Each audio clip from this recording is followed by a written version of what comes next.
Dejar de apretar los dientes no empieza en tu mandíbula, empieza en cómo nutrís a tu sistema nervioso. Y hoy te doy 3 claves concretas para hacerlo.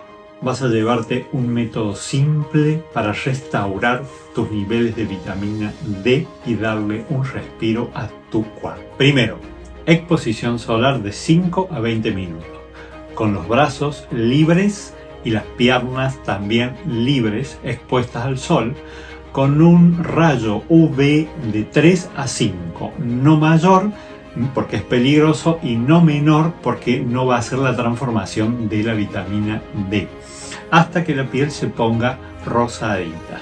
Segundo, alimentos funcionales. Pescado graso, huevos, hongos son alimentos combustibles para tu sistema nervioso. Si vivís en una estación del año o en una zona con poca luz, suplementar puede ser necesario, pero siempre bajo una evidencia, es decir, chequea tus niveles antes.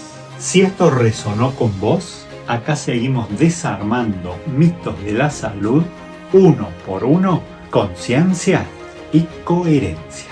Déjame tu pregunta que seguimos en diálogo.